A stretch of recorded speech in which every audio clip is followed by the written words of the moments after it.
بس لا يعني في حد بيتضرب. بس انا اعرف يا غدا ان انت موجوده، كنت موجوده في برضه في نفس، كان في مشكله برضه في ايام ماسبيرو اعتقد كده. لا انا ما كنتش موجوده في ماسبيرو او حاجه، او البالون او حاجه زي كده. ما كنتش موجوده في البالون. طب بقول لك ايه يا غاده، خلينا نوضح بالظبط. احنا هنروح لفاصل دلوقتي، لكن بعد الفاصل وبعد لما نرجع عايزاكي توضحي لي بالظبط يعني وشهادتك الكامله على اولا الواقعه اللي انت تعرضتي لها، وهل كان في استفزاز تمام من اي جانب؟ تمام يا فاهماني عايزه اقول ايه؟ خلاص بعد الفاصل نتكلم بالتفصيل. اوكي اتفضل.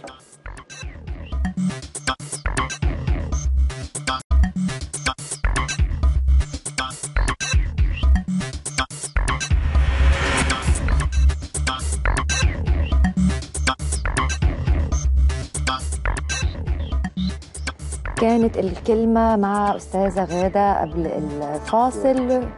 دكتورة قولي يا دكتور. ممكن قبل ما أبدأ بالواقعة بتاعتي بس ممكن أوري لكم حاجة بعد إذنكم يعني. ده أنا كنت في الميدان يوم الاثنين، ده على فكرة دم شهيد، وده رصاص كان بيطلق على الناس في الميدان التحرير. دي رصاصة من الرصاص وده دم. طب احنا مش عرفنا ان ده، معلش مش بشكك فيكي، خلاص مش مشكلة مش يعني بشكك، بتساءل يعني ده سؤال الناس هتسأل. مش مشكلة. لا شهيد منين ودي رصاصة لا ما في وقائع كانت موجودة ومسجلة يعني موثقة يعني. موثقة، ودي رصاصة. هو الموثق قدامنا وبنتعامل معاه، وكنا بنتكلم امبارح مع دكتور إحسان كميل جورجي وتقارير الطب الشرعي اللي فقط دلوقتي بيتعامل مع 17 جثة شهيد. شهيد معلش وجاري التحقيق. المفترض ان هو بكره النيابه العامه في لسه واحد ميت استشهد النهارده في المستشفى على فكره. لا هو التقرير اوريدي في 10 حالات طلعوا منه، 10 تقارير طلعت توثقت وطلعت نائب العام. 9 منهم 9 حالات منهم لسه ما طلعوا، هتروح بكره نائب. 9 حالات منهم الرصاصه داخله وخارجه من الناحيه الثانيه، وده معناه طبعا زي ما احنا سمعنا قبل كده في الاعلام، ده معناه ان الرصاص دوت مضروب من مسافه قريبه جدا من وسط المتظاهرين، وفي حاجات من الخلف. اقول لك على حاجه، لا معلش يا استاذ، رصاصه واحده بس، ورصاصه واحده بس، ورصاصه واحده بس. لا ما هو انا بقول دي وقائع. طب ممكن يا باشمهندس بس مش عارف يا باشمهندس بتجيبي لي منديل وتقولي لي عليه دم. لا انا هقول لحضراتكم معلش بعد اذنكم انا بقول لك وفقا للكلام العلمي اللي تفضل بيه دكتور إحسان كميل جورجي، كان قاعد مكان حضرتك يا دكتور هاني. معلش يا باشمهندس حسام، انه قال، وانا سالته قلت له هل معنى كده انها لما تدخل رصاصه وتطلع على طول تبقى مكان قريب؟ قال لي لا، ده مش معنى كده. قال على الاقل احنا بنتكلم فيما يعني من نص متر فاكتر، ممكن يبقى متر، ممكن يبقى 2، ممكن يبقى 3، ممكن يبقى 4. الكلام ده مش كلامي، ده كلام انا بس بحب اوضح واقول مره ثانيه. وقال كمان انه في الطلقات اللي تم استخدامها ما لقوش غير طلقه واحده بس من واحده من الجثث هي اللي كانت موجوده، والطلقه دي من سلاح 9 مللي. انا معلش انا بعيد وبكرر بس اعذروني مره ثانيه لان الكلام ده مهم وكنا بنتكلم فيه امبارح يعني منعا لاي لبس ممكن يتم. سلاح 9 مللي، والسلاح ده موجود في حاجتين، موجود في الاسواق وموجود كمان مع قوات الامن. في الاسواق، ما قالش في الاسواق. هو قال كده، قال كده متاح دلوقتي، سلاح بورسعيدي في الشارع المصري، سلاح بورسعيدي وسلاح عاوز الاسرائيلي. طب وقال لك غير موجود بالاسواق. لا قال لي على فكره سالته على السلاح، انا مش عايز بس يبقى الحوار ما بيننا، سالته على سلاح اسرائيلي قال لي مفيش حاجه اسمها اسرائيلي. السلاح ده يا اما موجود مع قوات الامن يا اما موجود في الشارع المصري دلوقتي حاليا. فبرضه خلونا نطلع من الجزئيه دي لانه هيكون محلها التحقيق والنيابه. بالظبط. يبقى ما طلعش دم يعني منديل واقول دم شهداء وحد ضربني، احنا ما نعرفش مين اللي ضرب مين. انا بس في سياق بيقول ان الضرب دوت جاي من قلب المتظاهرين. التحقيقات اللي تثبت 10 ثواني كلها اجتهادات وتخمينات. دلوقتي المجندين المصورين بيضربوا البنات دول برضو كانوا متظاهرين. هنتكلم عليها، هتكلم مع حضرتك عليها بقى دلوقتي. يعني اعلق حضرتك عليها. السيناريو او الصوره اللي جايه في جندي ساعه السحل وعرى الفتاه ديت. انا برفض الكلام ده بعنف وبطالب بالتحقيق معاه، ولكن في نفس المشهد وبعيد على الاعلام اللي بين الناس انصاف الحقائق، في نفس المشهد الجندي الاخر اللي واقف جنبه بيغطي البنت رقم 1، رقم 2 عمال يشاور المتظاهرين. يا ريت تعرضوا الفيديو لو موجود عشان يبقى على الهواء على طول. بيشاور المتظاهرين، بيحدفوا طوب، بيشاور لهم استنوا، بيشاور لهم على البنت انها واقعه عايزه اقومها، المتظاهرين عاملين يحدفوه بالطوب لغايه لما انسحب.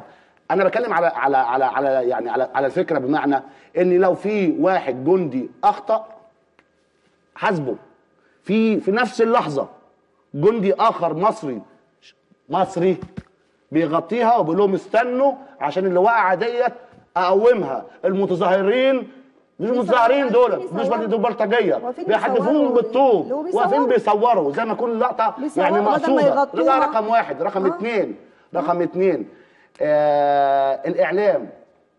لما انت الصوره موجوده عندك كده فريم 10 ثواني، في واحد بيخطئ وواحد بيقوم برجولته بنخوته المصريه بيغطي بيعمل وشايف المتظاهرين عمالين يحدفوه، بتنقل نص الصوره بس ليه؟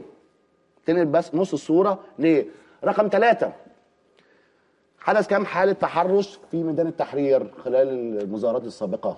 ما فيش حد اتكلم خالص ولا فتح بق ولا كأن في اي حاجه. لكن هذا تمام. الجيش حاله التحرش ديت مش كانت في مصريات موجوده فيها؟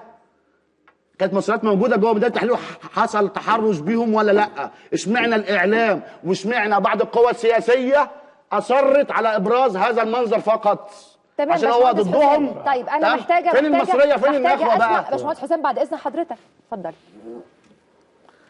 انا مش عارفه اقول ايه يعني، بس هو اكيد عنده بنت واكيد عنده زوجه، فانا مش هتكلم في الحته دي. خلينا نتكلم بالوقائع ووجهات النظر فيها. عموما انا هحكي اللي حصل معايا شخصيا. انا رحت ادافع عن واحده، ارمي جسمي عليها عشان اشيل الضرب عنها شويه، صورتها واضحه، 10 عساكر تقريبا ملمومين حواليها بيضربوها، هي طبيبه بتعالج في المستشفى بتعالج المرضى في المستشفى الميداني. قبل ما اوصل لها كان في عصايه جايه على راسي، فراسي اتفتحت فاختل توازني. بدا السباب باقذر الالفاظ، ضرب على كل جسمي بعصيان. بعد كده شدني من شعري، دخلني جوه، وانت داخله مجلس الشعب كل اللي مقابلك بيضربك. يعني هو مفيش هزار، انت داخله كل اللي مقابلك وهو جاي بيضربك. تخش جوه مليان لواءات ومليان ضباط ومليان رتب، مفيش حد منهم بينطق لحد بيضرب انه ما يضربش، لا، صمت تماما، صمت مفيش. يقابلني جوه حد كان ملثم بره، يتقال بصي ابشع على الالفاظ تشتمي، هل انت سائره؟ فتقولي نعم، فتضربي بتصفعي على وجهك. انت الفيديو اللي اتصور ونزل لك غدا كان الجزء الاول اللي هو مساله الضرب وشد الشعر اللي احنا شفناه كلنا على ده. طبعا كانت التوضيح بس كانت وكاله رويترز هي اللي نقلته، ووكالات الانباء كلها او الاعلام خدوا عنها. هو الجزء الثاني ده مصور؟ لا، هو هيتصور جوه المجلس الشعبي. ماشي. 10 عساكر احنا بنقول يا ريت يجيبوا اللقطه بتاع السحت. ال10 عساكر دولت بنقول واحد عرف والواحد الثاني بيغطي. ماشي، فين ال10 عساكر اللي بيسحلوا وبيضربوا وبيعملوا خطا فردي؟ والخطا الفردي دوت انا بطالب المجلس الاعلى. دي واقعه ثانيه ما تقول ان هم ان هي بتحكي على قصه لقيت انها راحت تغطي البنت. ما احنا العسكري كان واقف. مش يا دكتوره غاده ممكن يا دكتوره غاده ممكن نوضح، بس ممكن نوضح للناس احنا بنتكلم في واقعه ثانيه مختلفه عن واقعه العبايه. ايوه، بنت العبايه الشريفه دي اشرف بنت في مصر عموما. فدخلت جوه. طبعا يعني المفروض ان ده اسمه رائد حسام الدين مصطفى، ده اللي عرفته بعد كده. قابلني. طبعا يعني مش عايزه اقول لك كميه الالفاظ اللي اتشتمت بيها. كان شاهد على الواقعه استاذ نور ابن دكتور ايمن نور، وسناء عبد الفتاح، وشاهد كمان دكتوره فريده اللي انا كنت رحت انقذها. وده الفيديو اللي ابن دكتور ايمن نور بيحوش عنها، هي دي البنت اللي هو يعني غطاها بجسمه وخد الضرب على ظهره. فجوه بقى طبعا لما مفروض ان انا يعني بنت اي مكان فاقف قدام رجل يقول لي ان انا هعمل عليك النهارده حفله، ما انتش خارجه من النهارده، هعلمك انا راجل ولا لا، فيقول لك انت سائره، فتقول له فيصفعك بالقلم. يعني خلاص بتضربي على وشك، انت سائره. طب غدا، هو انت بتحاربي جيش العدو يا غدا؟ انا عايزه اسالك حضرتك دكتوره سيبيها بس، انا بس بتعرض الواقع لو سمحتي بس ارجوكي بس. يا دكتوره احنا سمعنا القصه دي في كل لا معلش اصل برضه في سؤال توجه يا استاذه لبنى انا على فكره انا بتكلم كده ان انا حاسه ان انا بتكلم مع بنتي، فاسمحي لي يا غدا بروح الام. طب انت شايفه انها غلطانه؟ انا شايفه انها غلطانه، مش يعني مش فكرها، طبعا هي حره في تصوراتها. انا بس صعبان عليا انك انت واقفه بتجاهدي وتتضربي وتاخدي كذا وكذا. انا حاسه انك انت لو انت يعني الكلام ده لو انت بتحرري فلسطين احنا هنتقبل. والله انت كلميهم وهم ما لا انا بكلمك انت انا دلوقتي قاعده معاكي. انت ليه ما بتدينيش الضابط اللي ضربني؟ بتديني انا ليه؟ انت بتديني الضحيه المتهمه. انا مش حضرتك حكمت عليها ان هي ضحيه. حضرتك حكمت انها عليها ضحيه. طبعا هي انا مش بلومها. انا مش بلومها. انا مش بلومها. وبعدين انا مش بلومها يا باشمهندس. انا ما عنديش حاجه بالكلام ده وتثبت الكلام ده. انا عندي مشهد فيديو متفق مع بدام موجود. الكلام اللي بتقول ده كلام مرسل ما فيش اي اثبات عليه. يبقى ما اقعدش اقول بقى اطلع اقول كلام غير مرسل. عن اذنك وفاء، ما ينفعش الحديث دكتوره، ما ينفعش تروحنا على الهواء. لا معلش انا على الهواء بعتذر الحديث، انا اسفه.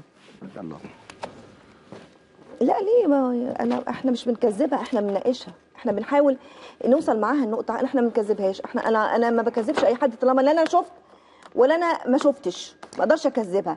لكن كل الحكايه هي بتتكلم. الفيديو ده موجود على اليوتيوب. احنا مش بنكذبها بالنسبه للواقعه اللي تعرضت ليها دكتوره غاده. خليني اقول مره تانية لان دي ما هياش اجتهادات منها ولا روايه او قصه بتحكيها. ده موجود والفيديو ده موجود وكتير مننا شافوا المشهد اللي هي بتحكي. ده فيديو شد الشعر يا دكتور يا استاذه لبنى. طب انا مش معترض عليه، انا بتكلم على اللي هي بتقوله فيما داخل دوت. انا مش حاجه تثبت الكلام دوت. بس نخرج بره هذا يعني. دكتور اتفضل يا دكتور. يا ريت نخرج بره في دائره من الهزل. احنا في موقف معين لازم نتكلم فيه. للأسف كنا عاوزين نتكلم في حاجات أهم من هذا، ولكن المشهد اللي حصل إنه في استخدام مفرط للقوة الغير مقبول، في وقائع ضرب وفي وقائع قتل وفي وقائع جنود بيتبولوا على المتظاهرين وفي ضرب. هي مش خناق. خليني أكمل بقى. ما هياش مسألة. هو لما بنتكلم على هيبة الدولة هو ده الذي يضر بهيبة الدولة. لما بنتكلم إن أنا أحط جنود القوات المسلحة في مثل هذه المواجهات ده خطأ سياسي. لما تعامل مع مظاهرات سلمية على أنها أو مع حركات اعتصامات وأدخل فيها في هذا بحلول أمنية ده خطأ سياسي يتحمله المجلس العسكري. لو عايزين نتكلم بقى كلام سياسي صح واخرج بره ان انا اشكك في وقائع الكل اعترض. امال المجلس العسكري اعتذر على ايه؟ اعتذر على صورة ساحل البنت، ساحل البنت التعرية. ماشي التعرية لا ما يزعش. انا ما زعلش. بنتكلم صورة التعرية موضوعية خلاص. فاذا ان انا عندي مشكلة حقيقية حصلت وهناك خطأ سياسي ارتكب. النهارده لما حصل في ميدان التحرير حينما تم معالجة مسألة بشكل سلمي وتم سحب كل القوات وعدم زيادة الاحتقان، المسائل مرت بمنتهى السلام وكان جو أقرب ما يكون إلى أن يكون جو احتفالي وجو بسيط ولن يكون هناك اعتصام والمسألة خلصت على هذا. فأنا عندي مشكلة. خلي بالك حضرتك أننا لا عاوزين نقعد نشكك في وقعة ولا اثنين ولا ثلاثة. في شهادة شهود، في تحقيقات، في قتل عندي موجودين وناس شباب زي الفل استشهد. في عناصر بلطجه موجوده لابد من التحقيق معاها. شوف عناصر البلطجه دي جت ازاي، ولا بد مع كل اعتصام بيحصل مثل هذه الامور. انا النهارده زهقنا بقى، سئمنا من كلمه طرف ثالث، سئمنا من كلمه اصابع ايادي مندسه. عاوزين نعرف بقى الواقع الحقيقه ايه. لو في حد فعلا هناك تمويلات اجنبيه لكل القوى، اي حد موجود يجب ان يعلن عنه ويجب ان يقدم من يهاجم. هل ممكن بس معلش حاضر والله احنا بس بنحاول ننظم الحوار علشان اللي شايف دلوقتي يستفيد. بس هنسمع كل وجهات النظر. هذه القضايا الحقيقيه اللي بنتكلم فيها.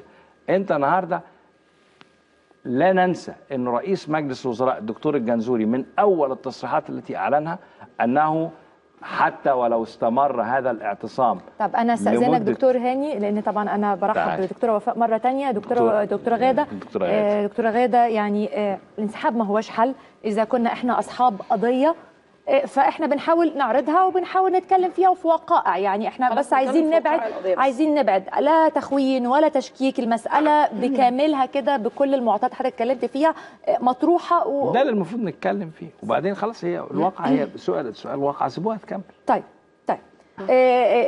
اسمع بقى تعليقك يا مهندس حسام. بقول الجنود اللي بيتبولوا على المواطنين، طب هو ما حصلش الكلام دوت من المتظاهرين امام وزاره الداخليه؟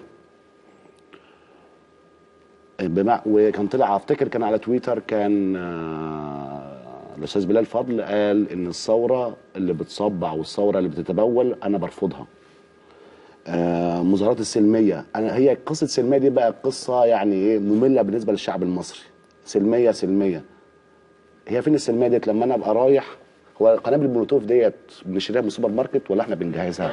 والرصاص ده بيتشرى منين؟ انا بقول لحضرتك انا الرصاص، انا شايف ان الرصاص من قلب المتظاهرين. التحقيقات اللي تثبت، التحقيقات اللي تثبت يا فندم، التحقيقات اللي تثبت. تمام.